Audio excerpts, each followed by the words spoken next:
Welcome, friends. I just wanted to talk about the generational fumble of the Emperor of Mankind himself. I've been thinking about him quite a lot these past few days. But, I mean, look at him. Can you really blame me? What a hunk of a man. Well, I've been thinking about him because me and my friend have been playing Warhammer a lot. And I really wanted to talk about, well, like I said, the generational fumble that was, well, his whole reign, I guess. If you strip down the mythology of the Emperor, like the unbeatable, immortal, hyper-intelligent, absurdly powerful psycho who had 1,000 of years of prep time, it starts to rip itself apart.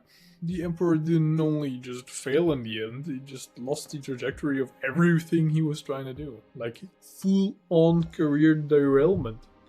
And somehow, the end result is him permanently stuck on life support, ruling an empire that is actively contradicting everything he believed in, and just being stuck as this skeleton little man when you could have been a literal demigod walking among us mere mortals. It's him being worshipped as a god despite explicitly trying not to become one. It's not some tragic accident in the end, it's some systematic failure of his own design. I think the core issue is where everything starts going sideways. It's that the Emperor genuinely believed that he didn't need to explain himself to anyone. He just kind of went out there and just thought that everyone would understand, everyone would go along, everyone listens.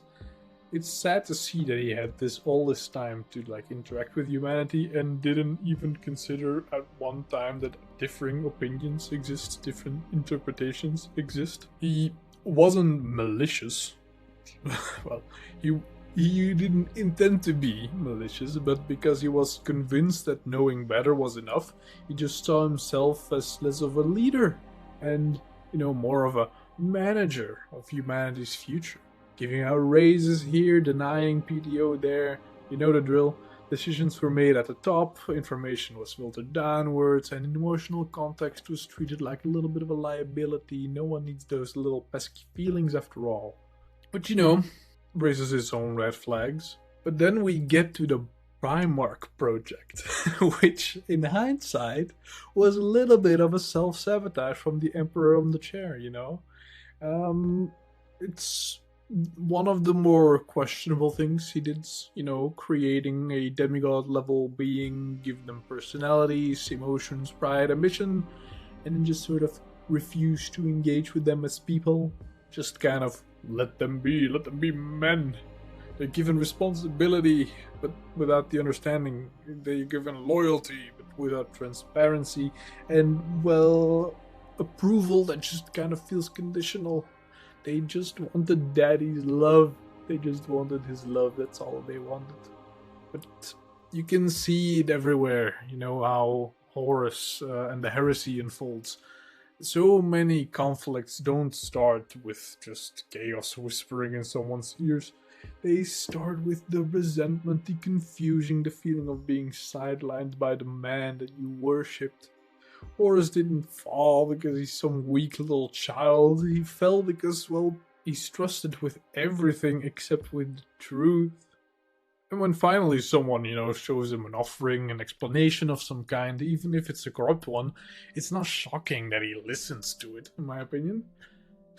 The Emperor's obsession with secrecy is probably the single most damaging choice he makes. He hides chaos, he hides the warp, he hides, his long-term plan for everything, and he hides the risks.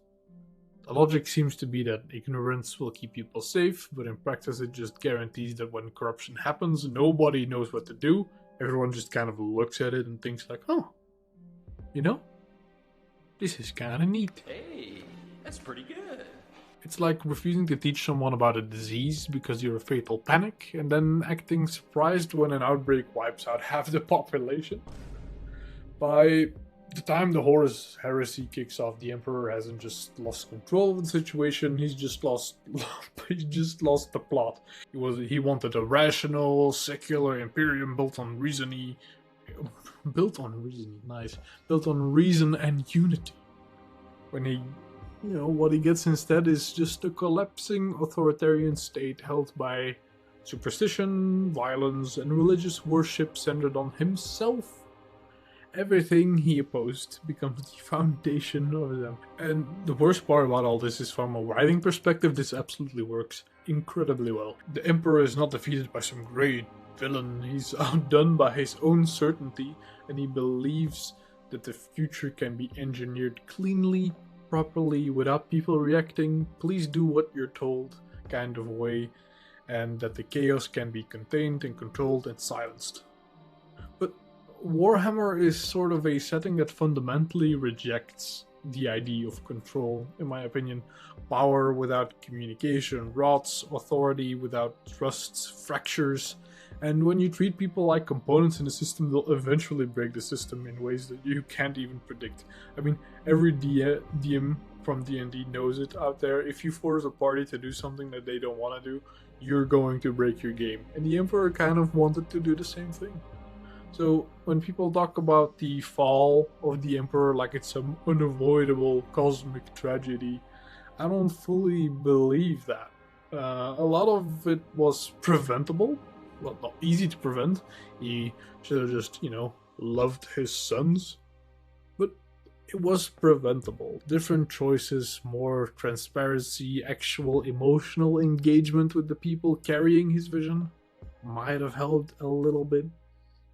But instead, he ends up being a symbol, stripped of any agency, stuck in a chair, presiding over an empire that runs on fear and faith, rather than understanding what the true vision is and what he wanted.